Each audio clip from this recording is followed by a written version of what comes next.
त्रेता जुग माही, शंभु गए कुंभज ऋषि पाही, संग सती जग जननी भवानी, पूजे ऋषि अखिलेश्वर जानी। अगस्त महाराज के यहाँ भोले बाबा पधारे, देवी सती अपने पति के साथ जब चली तो गोस्वामी जी कहते हैं अरे वाह क्या बात है, ये कोई भी स्त्री जब अपने पति के साथ सत्संग करने के लिए जाती है तो संतों को देखने में बड़ा अच्छा लगता है। सती पति के साथ जब चली तो तुलसीदास जी महाराज कहते हैं कि तो जगत जननी है, भवानी है, क्योंकि ये अपने पति के साथ दर्शन के लिए या तीर्थ यात्रा में जा रही है। राम कथा मुनि वर्ज बखानी, सुनी महेश परम सुख मानी। अगस्त महाराज ने राम जी की कथा का बखान किया, लेकिन शंभु गए सुनी महेश, जो गए हैं वही सुन रहे हैं, जो साथ में गई हैं उनसे कथा से कोई लेना देना नहीं। कथा में गई जरूर है लेकिन बिना कथा सुने लौट रही है। क्या ऐसा भी होता है क्या? कथा में जाकर के भी लोग कथा नहीं सुनते क्या? मुझे तो नहीं लगता। जैसे आप लोग यहाँ कथा ही सुनने आए हैं और हम ये सोच लें कि आप सब व्यर्थ में बैठे हो, कथा नहीं सुन रहे हो, तो अच्छी बात थोड़ी है। सभी कथा सुन रहे हैं, लेकिन तय कैसे होगा, कैसे निश्चित होगा कि आप कथा सुन ही रहे हो? एक काम किया जाए, आपके बगल में जो लोग बैठे हैं उनको पहचान लिया जाए, परिचय बनाओ, देखो आपके बगल में कौन बैठा है। जब शाम को कथा विश्राम हो तो आज पूछना, बताओ कौन कौन सी कथा कही गई। जब वो पूरी कथा सुना दे तब मान लेना कि हाँ ये सच में बैठे थे कथा सुनने, नहीं तो उनको फालतू बैठे हुए मान लेना। देवी जी बिना कथा सुने लौटी, राम जी की कथा सुन करके भोले बाबा लौट रहे हैं। उनके मन में तो भाव है, राम जी की कथा सुने हैं तो राम जी को देखने की इच्छा मन में हुई है। हृदय विचारत जात हर के ही विधि दर्शन होए। हे राम जी, सुने तो आपके बारे में बहुत अच्छा, एक बार अपना दर्शन भी दिखा दो प्रभु। तो जहीं पर जाकर सत्य सने हो, सोते ही मिले न कछ संदेह। जिस पर जिनका सच में प्रेम होता है वो उसे प्राप्त होकर के ही रहता है। तेहि अवसर भंजन मही भारा, तेहि अवसर भंजन तेहि भारा। हरे रघुवंश लेन अवतारा, हरे रघुवंश लेने अवतारा, हरे रघुवंश लेने। उसी समय रघुवंश में हरि का राम के रूप में अवतार हुआ है। पिता वचन तजिराज उदासी, दंडक वन विचरते अविनाशी। पिता की आज्ञा मान करके वन में आए हैं, लेकिन यहाँ हरि निश्चर वैदेही, जानकी जी का हरण हुआ है। राम जी छोटे भैया लक्ष्मण जी के साथ, हे खग हे मृग मधुकर श्रयनी, तुम देखे सीता मृग नैनी। राम जी की ये लीला चल रही है। भोले बाबा लौट रहे थे, देख लिया, जय हो प्रभु, देख तो लिया, लेकिन बाड़ी को रोकना चाहते हैं, लेकिन बाड़ी रुकी नहीं। जय सच्चिदानंद जग पावन, अस कहीं चले मनोज न सावन। जब सच्चिदानंद कह करके प्रणाम किया तो देवी सती को संदेह हो गया, अरे शंकर जगत बंद जगदीशा, सुर नर मुनि नावत सब सीसा। पूरी दुनिया तो मेरे भोलेनाथ को प्रणाम करती है, ये किसे प्रणाम कर रहे हैं? पूछ लेती है, महाराज दुनिया तो आपको प्रणाम करती है, आप किसे प्रणाम कर रहे हो? भोले बाबा कहते हैं, स्वयं इष्ट देव रघुबीरा, सेवत जाहि सदा मुनि धीरा। ये मेरे इष्ट देव रघुबीर हैं, जासु कथा कुंभज ऋषि गाई। कुंभज ऋषि भी जिसकी कथा सुनाए। अच्छा, जब कथा सुनी होती तब तो पता चलता कि राम जी कौन है।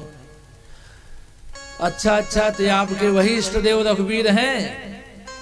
ये कैसे भगवान है? ये तो पत्नी की शोक में कैसी लीला कर रहे हैं, ये भगवान नहीं हो सकते। भोले बाबा ने कहा, ये भगवान है, इन पर शंका मत करो, ये नर लीला कर रहे हैं, इसलिए ऐसा हो रहा है। भोले बाबा देवी जी को खूब समझाए, लेकिन देवी सती के समझ में एक भी बात नहीं आई। भोले बाबा ने कहा, जाओ तुम्हारे मन यदि संदेह हो, तब किन जाए परीक्षा ले हो। जाओ परीक्षा ले लो।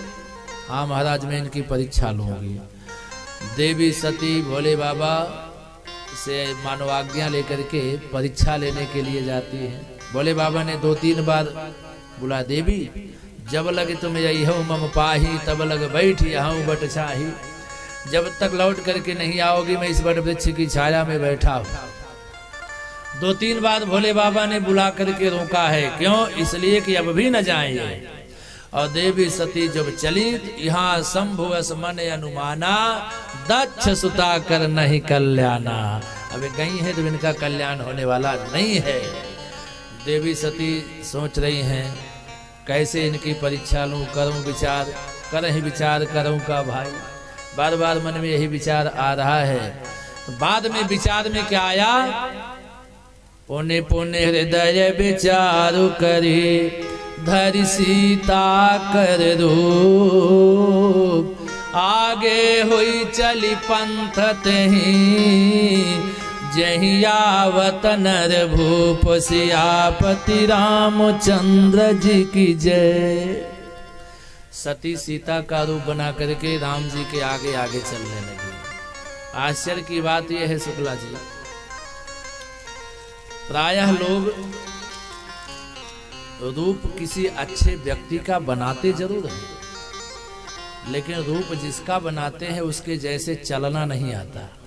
ऐसे भी लोग हैं ना, वो रूप किसी का बना तो लेते हैं लेकिन उसके जैसे एक्शन नहीं कर पाते। ये आश्चर्य की बात है। सती सीता का रूप बना तो ली, लेकिन सीता की तरह इनको चलना नहीं आया। क्या सीता जी राम जी के आगे आगे कभी चलती थी क्या? कभी नहीं। और सती सीता का रूप बना करके आई तो आगे हुई चली पंथ तेहि।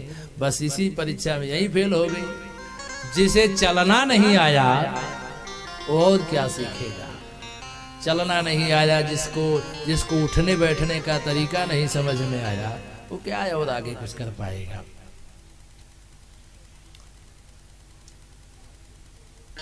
जो धर्म पत्नी होती है शुक्ला जी, कभी भी अपने पति के आगे आगे नहीं चलती। अगर सच में धर्म पत्नी ही है तो कभी भी अपने पति के आगे कभी नहीं चलेगी। अच्छा, बहुत प्रयास अगर करेगी तो बगल बगल चलेगी, है कि नहीं? लेकिन आगे नहीं चलेगी। लेकिन आज के जमाने की बात नहीं करता। आज के जमाने में तो पत्नी आगे आगे चलती है और पति पर से और बच्चा लेकर पीछे पीछे चलता है। प्रायः ऐसा देखा जाता है। मेरे आंखों की एक घटना आंखों के सामने मैंने देखा। लखनऊ स्टेशन पर मैं ट्रेन पकड़ने के लिए खड़ा था। एक ट्रेन आई, एक स्त्री खूब सारा सामान लेकर के उतरी। उसके पास खूब सामान था। अब कुली देखे तो दौड़ पड़े, बहन जी कुली चाहिए, बहन जी सामान आपके पास ज्यादा है, हम पहुंचा देते हैं, किस नंबर पे जाना है? अब मैं देख रहा हूँ 8-10 कुली घेरे खड़े हो गए। और जब अपने सामान को व्यवस्थित कर चुकी, 1-2 सामान अभी ऊपर है, उतार रही है धीरे धीरे, तब कहती है नहीं, किसी कुली की जरूरत नहीं है, मेरा पति मेरे साथ है। बोल सच्चिदानंद भगवान जय। सबसे बड़ा कुली तो साथ ही में है, दूसरी कुली की क्या जरूरत है? अब पति महोदय पहले सारा सामान ऊपर से नीचे उतार दिए। उसके बाद एक बैग इधर टांगे, एक इधर टांगे, एक पीछे टांगे, एक आगे टांगे, 2 हाथ में लटकाए। अब वो धीरे धीरे, जैसे अब तक उतर नहीं पाए हो, अब उतर रहे हैं। अब उतना टांगे उतरे हैं, कुछ 2-4 बैग नीचे है, उसे भी लेके चलना है। एक बच्चे को भी गोद में लेना है। जैसे तैसे बेचारे टांगे चले। तो कुली नहीं कहोगे, क्या कहोगे इनको? क्योंकि कहीं जाना होता है। आपकी बात नहीं करता, अपने ऊपर मत लेना, बाकी सामान बांधने में संकोच नहीं करती, क्योंकि ढोना होता नहीं है। देवी सती सीता का रूप बना करके राम जी के आगे आगे चली। लक्ष्मण दीख उमाकृत वेशा। लक्ष्मण जी देखे पर बोले नहीं, भैया जो कुछ कहना होगा करोगे। घूम करके देखती जाती कि अभी मुझे देखेंगे तो सीता समझेंगे, और हाय सीते कह करके दौड़ पड़ेंगे। और ज्यों ही निगाह मिली राम जी से, राम जी ने दोनों हाथों को जोड़ लिया, जोर पान कर कीन्ह प्रणामो, पिता समेत लीन निज नामो। अयोध्या नरेश महाराज दशरथ का पुत्र राम आपको प्रणाम करता है। अरे देवी कहो बहोरी कहाँ वृष केतु, विपिन अकेली फिरहु के हेतु। बोले बाबा कहाँ हैं? अरे पहचान गए क्या? ये तो धोखा हो गया। अब तो नेत्र बंद करके उसी रास्ते में ही बैठ गई। थोड़ी देर के बाद उठती हैं, जहां देखती हैं वहीं राम सीता लक्ष्मण नजर आ रहे हैं। भागी बेचारी। भोले बाबा ने कहा बताओ देवी, लीन परीक्षा कमन विधि, कहा सत्य सब बात। कौन सी विधि लगा करके परीक्षा ली? देवी झूठ बोल देती है। कछुन परीक्षा लीन गोसाई, कीन्ह प्रणाम तुम्हारी ही नाई। महाराज मैंने कोई परीक्षा नहीं ली, बस मेरे और आप में इतना अंतर है कि आपने यहाँ से प्रणाम किया, मैं वहां से जाकर के प्रणाम किया। अब फिर झूठ बोल देती है। बोले बाबा समझ गए। तब शंकर देखे उधर ध्याना, सती जो कीन्ह चरित सब जाना। और जब सारे चरित्र को जान गए भोले बाबा सती के, तो यह तन सती भेंट अब नाही, शिव संकल्प कीन्ह मन माही। भोले बाबा ने ऐसा संकल्प किया। तो कहने का तात्पर्य है, इस प्रसंग को मैं यहाँ तक इसलिए लेके आया, भोले बाबा आज सोच रहे हैं कि एक बार मेरे साथ ही कथा सुनने गए, कथा भी नहीं सुनी और मेरे प्रभु पर मुझ पर ये संदेह